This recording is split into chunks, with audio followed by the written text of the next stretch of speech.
یہ ہے دعا. دعا کے معنی دعا یدعو دعوتاً، بلانا. اللہ تعالیٰ کو انسان بلاتا ہے. کیوں؟ کہ اللہ تعالیٰ بے نیاز ہے اور انسان نیاز مند ہے. بچہ چھوٹا ہے، وہ اپنی بہت سی ضرورتوں میں ماں باپ کا محتاج ہے، تو وہ بچپن سے جو سب سے پہلا کلمہ سیکھتا ہے، پہلا جملہ سیکھتا ہے، وہ اماں، امی، یہی سیکھتا ہے. وہ اس سے پہلے جب زبان نہیں آتی ہے تو وہ صرف چیختا ہے، چلاتا ہے، روتا ہے اپنی ہر ضرورت کے لیے. لیکن جب وہ کچھ سیکھتا ہے تو سب سے پہلے وہ اماں سیکھ لیتا ہے اور ہر چیز وہ اپنی امی سے مانگتا ہے. کیوں؟ کہ اس کے دماغ میں، اس کے دماغ کی پوزیشن ایسی نہیں ہوتی ہے کہ وہ اللہ تبارک و تعالیٰ کی معرفت رکھے. فطرت میں تو معرفت ہے، مگر وہ مان رہا ہے اپنی سامنے کی ضرورت، تو وہ کہتا ہے امی امی دے دو. اچھے لوگوں کے گھر میں بچوں کو سکھاتے ہیں. کیسے سکھاتے ہیں؟ کہ یہ چیز کس نے دی؟ تو بچہ کہتا ہے امی نے. یہ چیز کس نے دی؟ بچہ کہتا ہے ابو نے. تو بچوں کو سکھایا جاتا نہیں، بولو اللہ نے دیا. لیکن بچہ جب تھوڑے شعور والا ہوتا ہے، کہاں اللہ نے کہاں دیا؟ یہ تو امی نے دیا اور یہ تو ابو نے دیا. تو پھر بچے سے کہا جاتا ہے ابو کو کس نے دیا؟ تب اس کے دماغ میں آتا ہے اب تو کوئی جواب نہیں ہے، اب تو اللہ ہی بولنا ہے. تو وہ کہہ دیتا ہے اللہ نے دیا. امی کو کس نے دیا؟ تو اللہ نے دیا.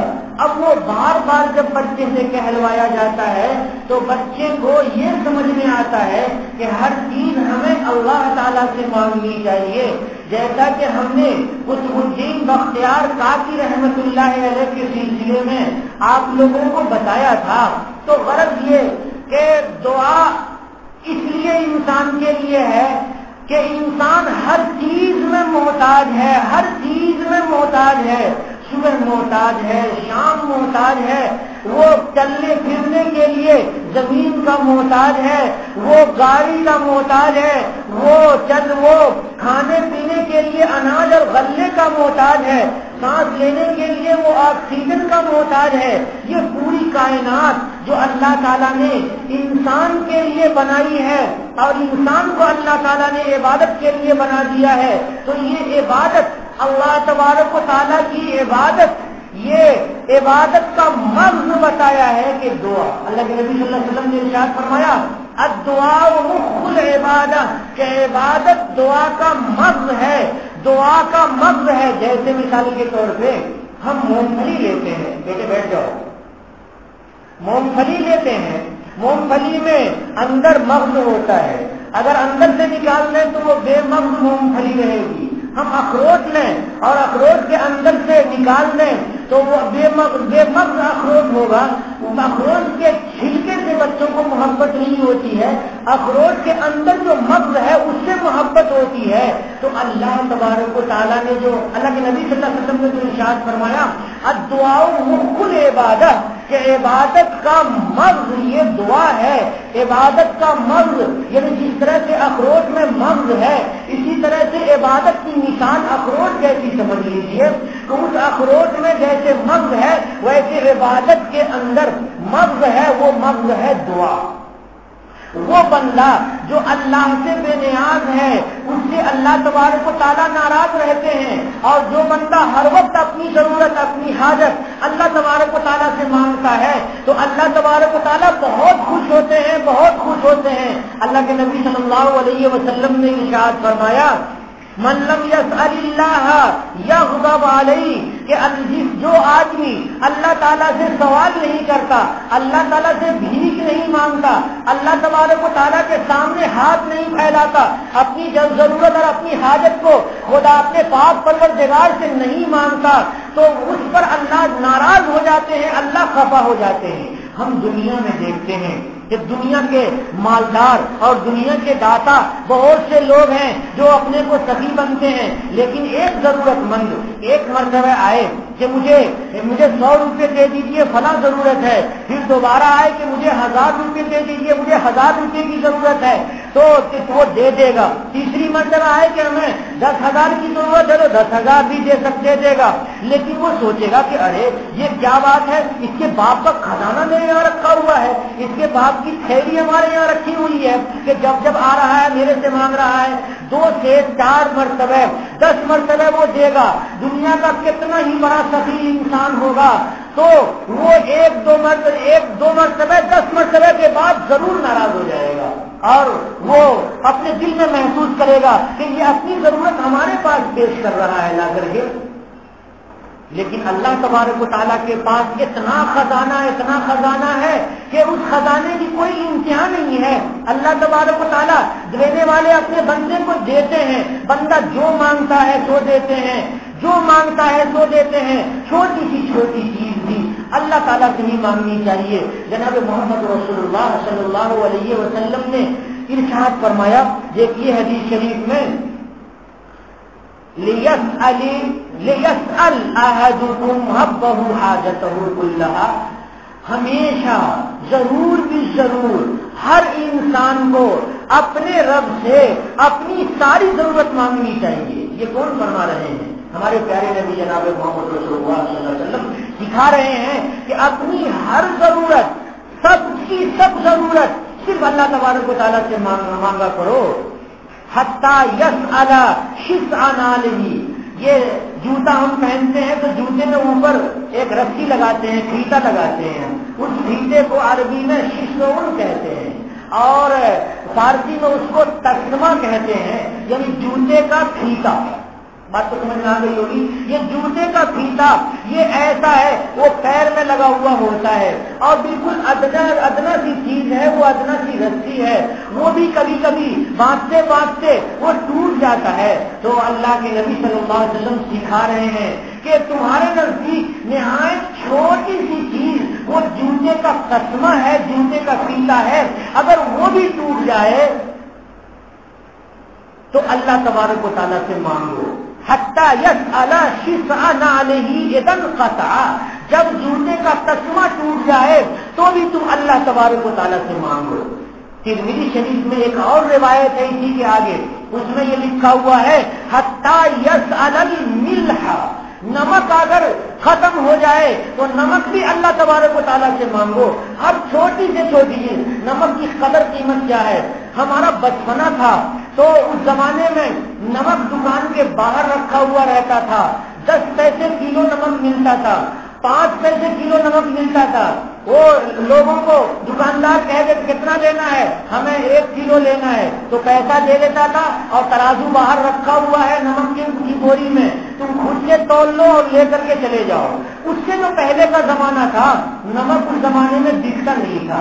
جناب حضور اکرم صلی اللہ علیہ وسلم کے زمانے میں نمک دکھنے والی چیز نہیں تھی، یہ بالکل ادنا سی چیز تھی، اور جوتے میں رسی لگانے کے لیے کہیں کی بھی رسی لے لی اور لگا لی۔ یہ کتنی چھوٹی سی چیز ہے جو بالکل بے قدر ہے، جس کا کوئی پیسہ نہیں، جس کی کوئی قیمت نہیں۔ تو اس سے یہ سمجھ میں آیا کہ جتنی بے قیمت چیز کی سرکار دو عالم صلی اللہ علیہ وسلم کہہ رہے ہیں اللہ تبارک و تعالیٰ سے مانگو، تو جو قیمتی چیز ہوگی وہ کیوں نہیں مانگیں گے ہم اللہ تبارک و تعالیٰ سے۔ حضرت نبی صحابہ کرام بیٹھ کر کے پیشاب کرتے تھے تو مشرکین کہنے لگے کہ یہ کیا بات ہے، یہ مرد عورتوں کی طرح پیشاب کرتے ہیں، مرد کو تو کھڑے کھڑے پوچھنا چاہیے۔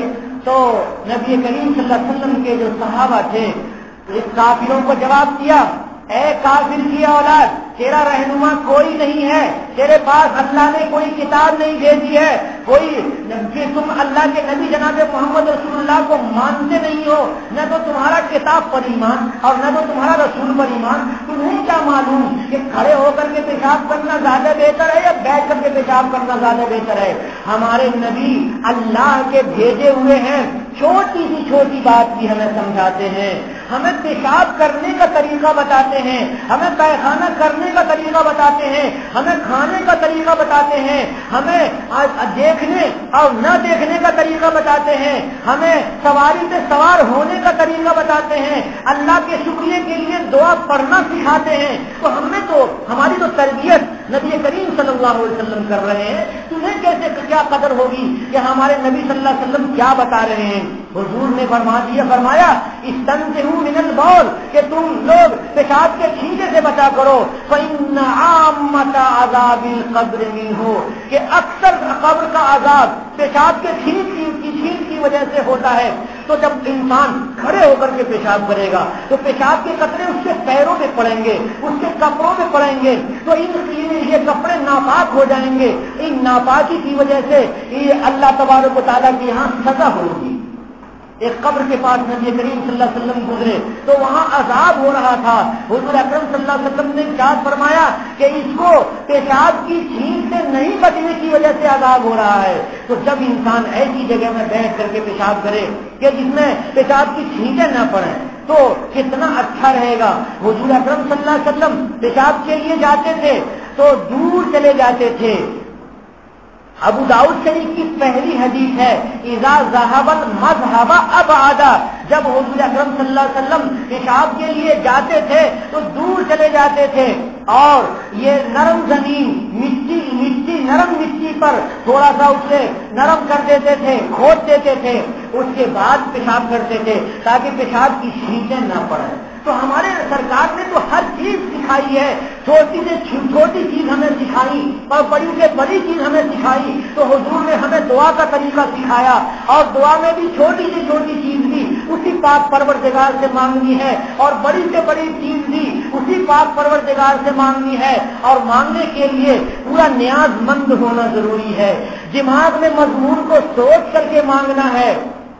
ہمارے یہاں ایک کمی ہے، اس کمی پہ غور کیجیے۔ وہ کمی کیا ہے کہ ہم عرب نہیں ہیں، عربی نہیں سمجھتے ہیں نہ، لیکن اللہ سے تعلق ضروری ہے۔ ہم عربی نہیں سمجھتے ہیں لیکن اللہ تبارک و تعالیٰ سے تعلق، بندہ اپنی ضرورت، اپنی حاجت اور اپنی کمیاں اور اپنی کوتاہیاں جب اللہ تعالیٰ کے سامنے بیان کرتا ہے اور اپنی زبان میں بیان کرتا ہے تو اس کا دل خوب ہلکا ہوتا ہے اور وہ خوب خوش ہوتا ہے کہ میں نے اپنے دل کی بات اپنے رب سے کہی۔ بہت سے آپ کے اس علاقے میں، بنگلور میں، کرناٹک کے پورے ایریے میں، آندھرا میں اور بہت سے علاقے میں نے پھر کر کے دیکھا، اور ہمارے یہاں بھی بعض مسجدوں میں ایسا ہے کہ امام صاحب ایک مرتبہ ہاتھ اٹھاتے ہیں، نماز کے بعد ہر نماز کا ہاتھ اٹھائیں گے اور وہ ایک رفتار کے ساتھ، ایک تسلسل کے ساتھ وہ دعائیں یاد کر کے آئے ہوئے ہیں اور وہ دعا پڑھتے رہتے ہیں، فٹافٹ فٹافٹ فٹافٹ فٹافٹ فٹافٹ پڑھ دیں گے اور لا الہ الا اللہ محمد رسول اللہ دعا ختم ہو گئی اور چلے گئے۔ اب بہت سے وقت میں نے غور کیا تو امام کو خود سمجھ میں نہیں آ رہا ہے کہ وہ کیا دعا مانگ رہا ہے۔ تو جب اس کے دل میں بات نہیں اتری تو اس نے اپنے رب کو کیا کہا، اور جب امام کو سمجھ میں نہیں آیا، پڑھا لکھا انسان، تو عام پبلک کو کیا سمجھ میں آیا کہ امام نے کیا مانگا۔ میں نے دیکھا کہ امام عربی میں غلطی بھی کر رہا ہے اور الٹی پلٹی بھی دعا کر رہا ہے۔ میں ایسی جگہ میں آمین نہیں کہتا ہوں، رکا رہتا ہوں۔ جب مجھے سمجھ میں آ جاتا ہے کہ اس نے صحیح کہا تو میں آمین اس پر کہتا ہوں، نہیں سمجھ میں آتا ہے تو نہیں آمین کہتا ہوں، کیونکہ وہ دعا نہیں ہے۔ مجمع میں کئی طرح کے لوگ ہوتے ہیں، بعض ایسے ہوتے ہیں جن کو عربی سمجھ میں آتی ہے، مثال کے طور پہ جو مدرسے میں پڑھنے والے طلبہ ہیں اور علماء ہیں، ان کو عربی سمجھ میں آتی ہے۔ امام صاحب نے دعا کی، امام صاحب کو بھی دعا سمجھ میں آئی، تو ان کی امام کی بھی دعا ہو گئی اور جنہوں نے سمجھ کر کے آمین کہا ان کی بھی دعا ہو گئی۔ لیکن بہت سے لوگ ایسے ہیں جن کو کچھ پتا نہیں چلا تو ان کی کیا دعا ہوئی، وہ دل کی آواز تو اللہ تعالیٰ کے یہاں پہنچی نہیں۔ میرے محترم، اب جب دعا کا مسئلہ آ گیا تو میں تھوڑا اور اس کو پھیلا کر کے سمجھاؤں گا آپ کو۔ آپ ذہن کو کھولیے کہ دعا اپنی دل کی بات، اپنی ذہن کی بات، اپنی اندر کا جذبہ، یہ اپنے پروردگار کو پیش کرنے کا نام ہے، اپنے پروردگار کو پیش کرنے کا نام ہے۔ آج بھی اور پہلے بھی لوگ عربی جانتے ہیں. جب نماز پڑھتے ہیں تو نماز میں بعض آیتیں دعا کی ہوتی ہیں، تو وہ نماز پڑھتے پڑھتے ان میں دعا ان کی ہو جاتی ہے، اللہ تعالیٰ سے تعلق ان کا ہوتا ہے، دعا ہو جاتی ہے ان کی. اور اس کے بعد جب نماز ہوتی ہے آخری سجدے میں بیٹھتے ہیں تو آخری سجدے میں کیا کیا پڑھتے ہیں؟ التحیات پڑھتے ہیں. التحیات کے بعد درود شریف پڑھتے ہیں، درود شریف کے بعد دعا پڑھتے ہیں. تو وہ دعا متعین نہیں ہے، اور ہم لوگ عربی میں نماز سیکھنے کے لیے ایک آدھ دعا یاد کیے ہوئے رہتے ہیں. جیسے حضرت ابوبکر صدیق رضی اللہ تعالیٰ عنہ نے نبی کریم صلی اللہ علیہ وسلم سے پوچھا کہ یا رسول اللہ، نماز میں میں کون سی دعا کیا کروں؟ تو حضور نے بتایا کہ نماز میں پڑھا کرو اللہم انی ظلمت نفسی ظلما کثیرا ولا یغفر الذنوب الا انت، اخیر تک کی دعا حضور نے حضرت ابوبکر صدیق کو بتائی. تو ہم نماز میں پڑھ لیتے ہیں. تو جو عربی ہے جب وہ پڑھے گا عربی زبان کو سمجھ کر کے تو اس کی دعا تو نماز کے اندر ہو گئی، قاعدے اخیرہ میں اس کی دعا ہو گئی. لیکن اسلام صرف عرب کا اسلام نہیں ہے، اسلام تو عجم میں بھی پھیلا اور پھیلتا چلا گیا، پھیلتا چلا گیا. خیر القرون میں ہی یاد رکھیے کہ جب اسلام عرب سے عجم میں آیا تو عجم میں لوگوں کو سکھایا گیا، نماز بتائی گئی. تو نماز کے بعد ان کو دعا بتائی گئی، وہ دعا کریں کہ نماز کے بعد خوب رو رو کر کے اپنی دل کی ساری تمنائیں اپنے رب کے سامنے پیش کریں. ان کو دعا سکھائی گئی. بس اب دعا سکھائی گئی. اب ضروری نہیں ہے کہ امام صاحب شروع کریں تو مقتدی شروع کریں، ضروری نہیں ہے کہ امام ختم کرے تو مقتدی ختم کرے، ایسا ضروری نہیں. وہ مقتدی پہلے بھی کر سکتے ہیں اور بعد میں بھی کر سکتے ہیں. اتفاق سے اجتماع ہو جاتا ہے، مسجدوں میں اتفاق سے اجتماع ہو جاتا ہے. اور امام صاحب نے ہاتھ اٹھایا، مقتدیوں نے بھی ہاتھ اٹھایا اور اتفاق سے دعا ساتھ ساتھ ختم ہو گئی. میں نے آپ کے یہاں صرف ایک مسجد میں دیکھا ہے، ادھر ایک چوک کی مسجد ہے، میں نے فجر کی نماز وہاں پڑھی ہے 2 دن. تو وہاں دیکھا میں نے کہ امام صاحب نے جہرن دعا نہیں کی اور سلام پھیرنے کے بعد مائک اس نے نیچے کر لیا، امام صاحب نے نیچے کر لیا اور سارے لوگوں نے ہاتھ اٹھایا. امام صاحب نے بھی عرض و نیاز اپنے پاک پروردگار سے کیا اور سارے مقتدی نے بھی اپنی حاجتیں اللہ تبارک و تعالیٰ کے سامنے پیش کی اور چلے آئے. اس لیے کہ نماز تو سلام سے ختم ہے اور امام کے تابع ہم صرف سلام تک ہیں، تکبیر تحریمہ سے سلام پھیرنے تک بس ہم امام کے تابع ہیں، اس کے بعد ہم امام کے تابع نہیں ہیں. اگر کوئی آدمی دعا نہیں کرے، کوئی ضرورت ہو اور وہ چلا جائے یا بعد میں نفلیں پڑھ کر کے سنتیں پڑھ کر کے دعا کرنے کے لیے بیٹھے تو اس کو بھی کوئی ملامت نہیں کرنے کی ضرورت ہے. اور کوئی آدمی اگر امام سے پہلے ہی ہاتھ اٹھا کر کے دعا کر رہا ہے تو اس کو بھی ملامت کرنے کی ضرورت نہیں ہے. لیکن میرے محترم، اب یہ تو شرعی حیثیت ہے، آپ کو بات سمجھ میں آ گئی. بات پیچیدہ کہاں پر ہو جاتی ہے کہ ایک طبقہ ایسا ہے جو امت کو اللہ سے روکتا ہے، اللہ سے تعلق توڑنے کی تدبیر کرتا ہے، اور وہ بہت باریک تدبیر ہے. باریک تدبیر میں سے ایک بات یہ بھی ہے کہ ارے حضور کے زمانے میں کہاں امام اور مقتدی سب مل کر کے دعا کرتے تھے، کہاں 5 وقت دعا کرتے تھے. اس لیے قطعی طور پہ کسی بھی نماز کے بعد کوئی امام، کوئی مقتدی، کوئی فرد دعا نہیں کر سکتا ہے. یہ غلو ہو گیا، غلو ہو گیا. کیوں غلو ہو گیا؟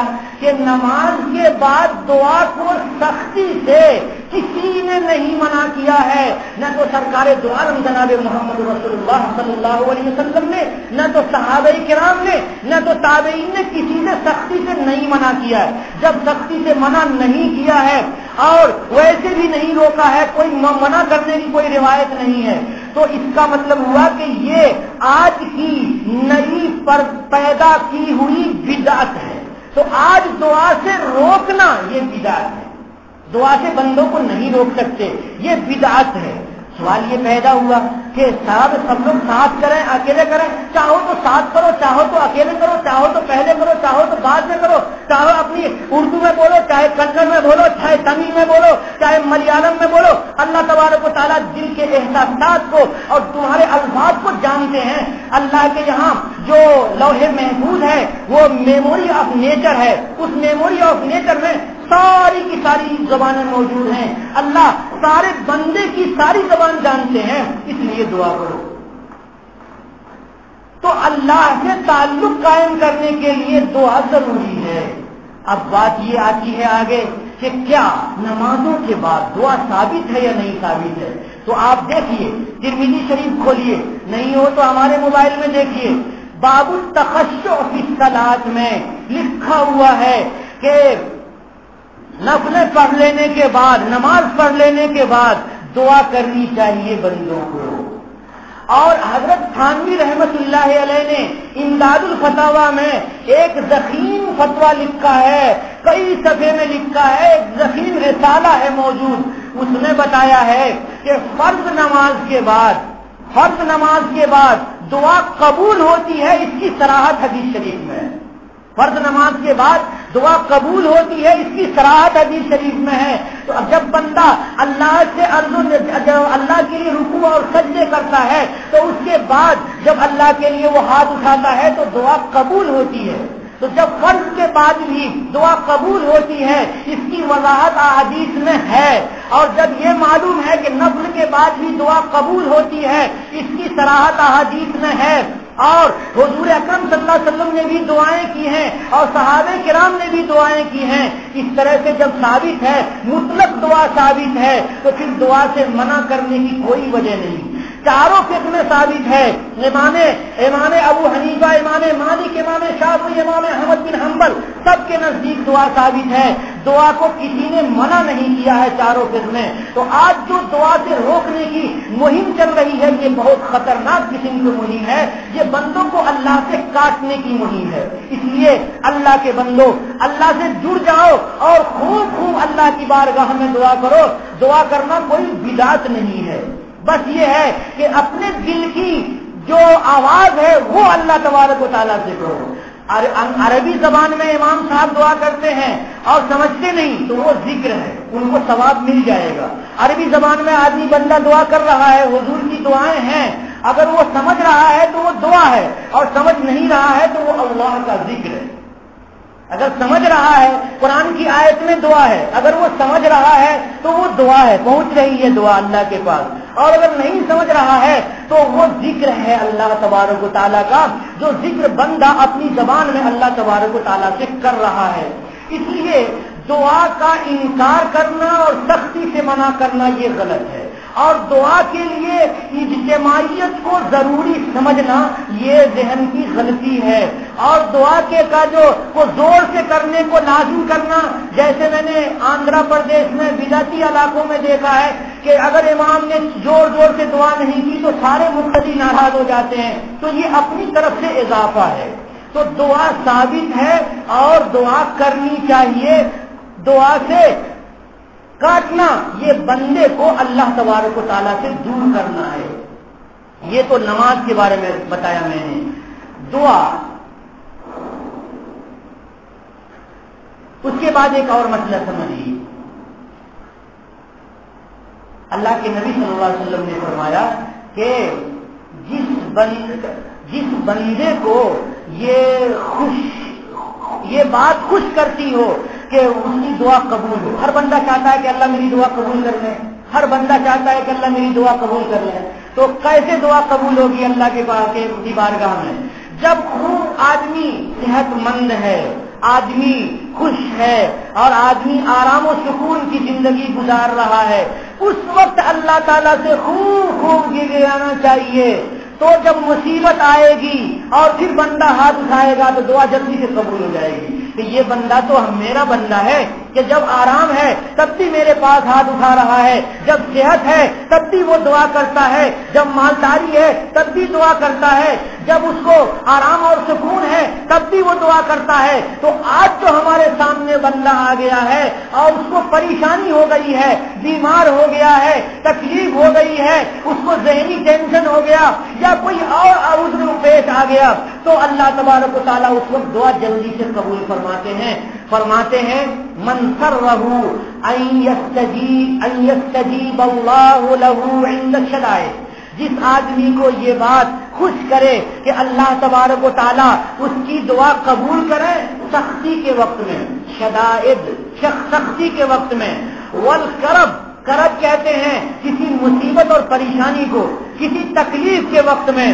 فَلْيُكْثِرِ الدُّعَاء، تو بندے کو بہت زیادہ دعا کرنی چاہیے، پھر رخاء آرام سکون کی حالت میں، جب آدمی موج مستی میں ہے، آرام سکون میں ہے، اس وقت اللہ تبارک و تعالیٰ سے خوب گرانا چاہیے۔ تو جب مصیبت آئے گی تو دعا جلدی قبول ہوگی۔ جلدی قبول ہونے کے لیے اللہ کے نبی صلی اللہ علیہ وسلم نے یہ بتایا۔ بعض لوگ تو ایسے ہوتے ہیں، ایسے محبوب ہوتے ہیں اللہ کے محبوب کہ ناز اور نخرہ بھی کرتے ہیں تو اللہ تبارک و تعالیٰ ان کو قبول کرتے ہیں اور اللہ تعالیٰ خوش ہوتے ہیں۔ عورتیں جب بری ہوتی ہیں بہت بری ہو جاتی ہیں اور نیک ہوتی ہیں بہت نیک ہو جاتی ہیں، رابعہ بصریہ ہو جاتی ہیں۔ ایک بزرگ، ایک اللہ کی ولیہ خاتون کا ذکر ہے کہ بارش نہیں ہو رہی تھی، لوگوں نے آ کر کے کہا کہ بارش نہیں ہو رہی ہے، آپ دعا فرما دیجئے، تو وہ کہنے لگے اچھا دعا کرنی ہے، ٹھیک ہے کرتے ہیں۔ وہ اپنے شہر میں عبادت کرتی تھی ایک چبوترے پر، تو اس نے کہا کہ اچھا ٹھیک ہے، اپنے سر کے بال کھول لیے اور جھاڑو دیا، صاف کیا، اپنے بال سے وہ صاف کر رہی ہے، اچھی طرح سے صاف کیا، کہا اے خدائے پاک میں نے تو جھاڑو دے دیا ہے، آپ پانی چھڑکوا دیجیے۔ بس اتنا کہنا تھا کہ بارش ہو گئی، اتنا کہنا تھا کہ بارش ہو گئی۔ ایک اللہ کے مجذوب تھے، ان مجذوب کے سامنے لوگ گئے اور کہنے لگے کہ بارش نہیں ہو رہی ہے، کھیتیاں خراب ہو رہی ہیں، آپ اللہ تعالیٰ سے دعا کر دیجئے بارش کی۔ تو کہا اچھا بارش نہیں ہو رہی ہے، لاؤ ادھر سے وہ ڈنڈا لے کر کے آؤ، بہت بڑا بانس رکھا ہوا تھا، وہ گئے اور بانس لے کر کے میدان میں ناچنے لگے، اے اللہ آپ بارش دے دیجئے نہیں تو آسمان میں سوراخ کر دوں گا۔ اب وہ مستی میں ناچ رہا ہے کہ بارش دے دیجئے، ہمیں پانی کی ضرورت ہے، شہر میں لوگ پریشان ہو رہے ہیں اور جانور پریشان ہو رہے ہیں، انسان پریشان ہو رہے ہیں، آپ پانی نہیں دیں گے، سارے تو آپ ہی کے بندے ہیں، آپ پانی دے دیجئے، اگر پانی نہیں دیں گے تو آسمان میں سوراخ کر دوں گا۔ اب وہ بندہ آسمان میں سوراخ کرنے کے لیے میدان میں ناچ رہا ہے، اللہ کو رحم آ گیا کہ دیکھو میرا بندہ کیسے میرے سے ناز اور نخرے سے مانگ رہا ہے، جیسے امی سے بچہ مانگتا ہے کہ آپ دے دیجئے ورنہ میں گر جاؤں گا، آپ ایسے کر دیجئے ورنہ میں ایسا کر لوں گا۔ تو اس طرح سے ناز والے بعض لوگ ہوتے ہیں کہ اللہ تبارک و تعالیٰ ان کی دعا قبول فرماتے ہیں۔ فرعون کے بارے میں لکھا ہوا ہے کہ فرعون بہت بڑا خطرناک قسم کا، دنیا کے سب سے بڑا متکبر اور سب سے بڑا مشرک، سب سے بڑا پاپی اور سب سے بڑا خبیث گزرا ہے فرعون کہتا تھا کہ میں خدا ہوں۔ اتفاق سے اللہ تعالیٰ نے اس کے دماغ کو تھمکانے کے لیے، ٹھیک کرنے کے لیے دریائے نیل کا پانی خشک کر دیا، دریا خشک ہے، پانی نہیں ہے۔ ساری عوام آئی کہ اے فرعون تو اپنے کو خدا کہہ رہا ہے، ہم لوگوں سے سجدے کرواتا ہے، ذرا پانی وانی بہا دے۔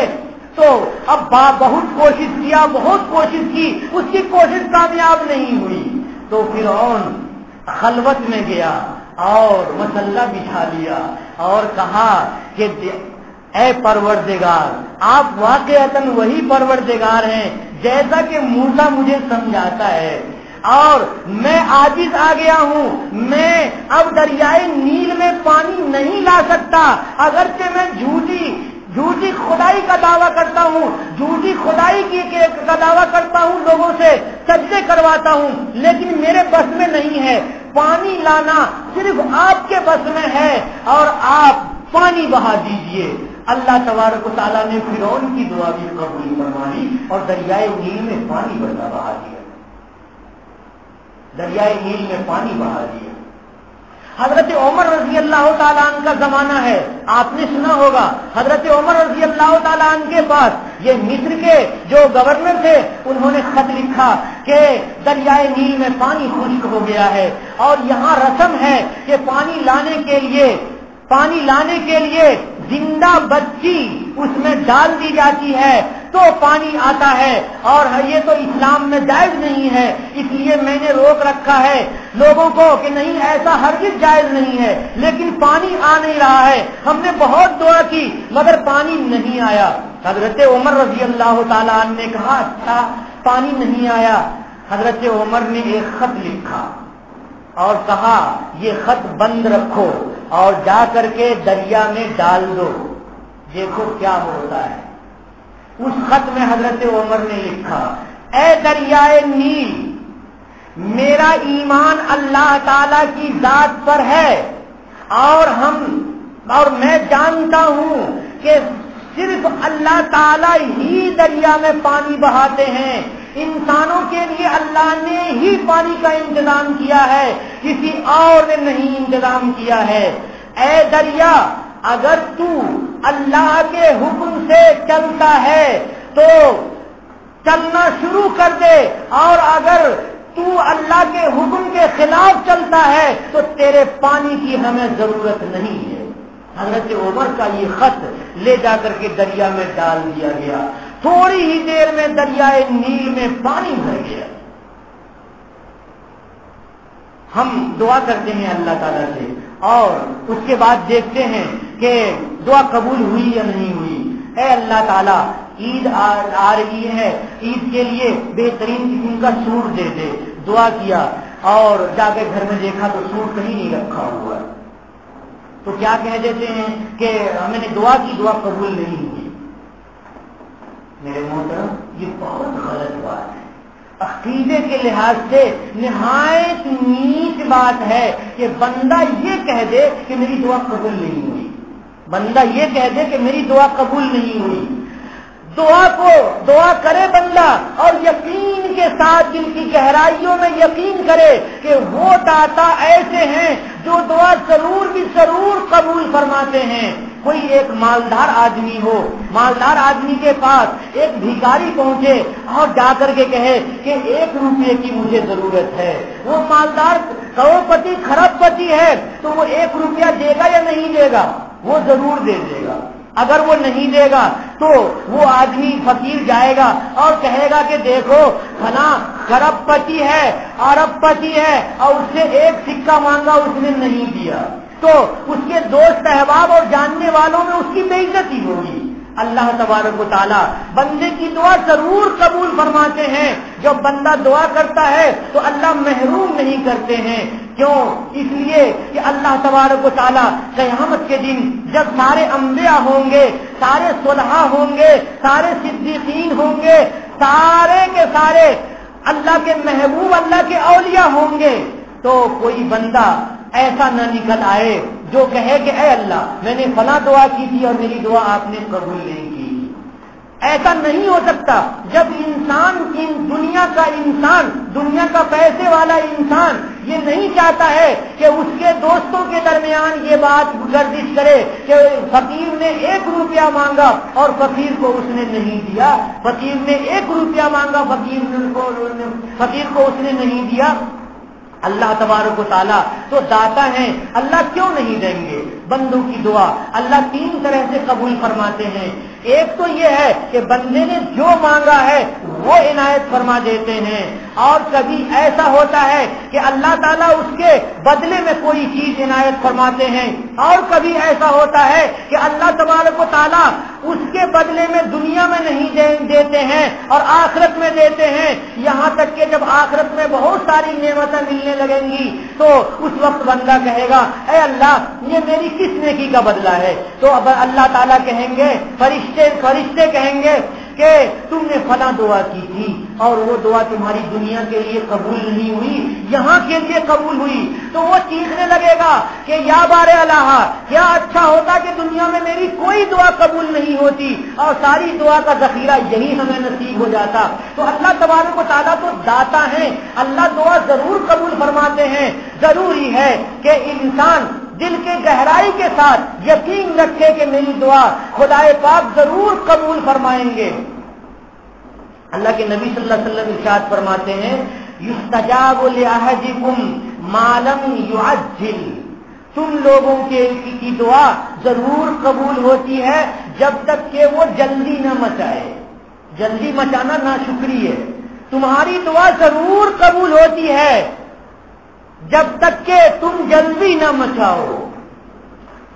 یستجاب لأحدکم ما لم یعجل قیل وکیف یعجل، پوچھا گیا رسول اللہ صلی اللہ علیہ وسلم سے کہ یہ جلدی کرنے کا کیا مطلب ہے یا رسول اللہ؟ تو حضور نے فرمایا، یقول قد دعوت اللہ فلم یستجب اللہ لی، کہ میں نے دعا کی تھی، وہ کہنا شروع کرے کہ میں نے دعا کی تھی اور اللہ نے میری دعا قبول نہیں کی، تو پھر وہ دعا قبول نہیں ہوتی ہے. کیونکہ یہ بندہ یہ شکر کرنے والا نہیں ہے، نہ شکرا ہے اور نہ شکرا محروم ہو جاتا ہے. اللہ تبارک و تعالیٰ ارشاد فرماتے ہیں، لئن شکرتم لازیدنکم، اگر تم اللہ کا شکر ادا کرو گے تو میں ضرور بھی ضرور دوں گا. ولئن کفرتم، اور اگر ناشکری کرو گے، ان عذابی لشدید، تو میرا عذاب بہت سخت ہے. تو انسان کو دعا کرنے کے بعد امید میں رہنا چاہیے کہ ضرور بھی ضرور ہماری دعا قبول ہوگی، اللہ تبارک و تعالیٰ ضرور ہماری دعا قبول فرمائیں گے. تبھی اللہ کے دربار میں دعا قبول ہوتی ہے. اگر انسان یہ سوچے کہ نہیں ہماری دعا قبول نہیں ہوگی تو ہرگز قبول نہیں ہوگی. اللہ تعالیٰ نے متعدد جگہوں میں جہاں جہاں دعا کے لیے کہا ہے وہاں لفظ رب کا استعمال کیا ہے. استغفروا ربکم، اپنے رب سے تم استغفار کرو. تو اللہ تبارک و تعالیٰ نے ارشاد فرمایا، استغفروا ربکم، رب کے معنی پالنے والا، رب کے معنی پالنے والا. یہاں اشارہ کیا ہے اللہ تعالیٰ نے کہ تمہاری ماں بھی تم کو پالتی ہے، تمہاری پرورش کرتی ہے، تمہارے باپ بھی پرورش کرتے ہیں. لیکن عجیب بات ہے کہ ماں کھانا پکا رہی ہو یا کسی مصروفیت میں ہو اور بچہ چیخنے لگے، چلانے لگے، رونے لگے، بلبلانے لگے، تو ماں دوڑ کر کے اٹھ کر کے جاتی ہے، وہ سارا کام چھوڑ دیتی ہے اور بچے کو دیکھتی ہے کہ بچے کو کیا ضرورت ہے، بچہ کیا مانگ رہا ہے. تو اے میرے بندو، میں تمہارا پاک پروردگار اور تیرا پالنے والا ہوں، اور تمہاری ماں سے 100 گنا میں زیادہ، تمہاری ماں سے 100 گنا، 1000 گنا، 1 لاکھ اور 1 کروڑ گنا تمہاری ماں سے زیادہ شفیق ہوں. تمہاری دعا کو میں ضرور قبول کروں گا، مگر مانگ کر کے تو دیکھو. استغفروا ربکم انہ کان غفارا، اپنے رب سے استغفار کرو، وہ رب معاف کرنے والے ہیں. یمددکم باموال وبنین، تمہیں اللہ اموال بھی دیں گے اور بیٹے بھی دیں گے. تو دعا کیجیے، اللہ تبارک و تعالیٰ ہماری دعا قبول فرمائے. وآخر دعوانا الحمد للہ رب العالمین.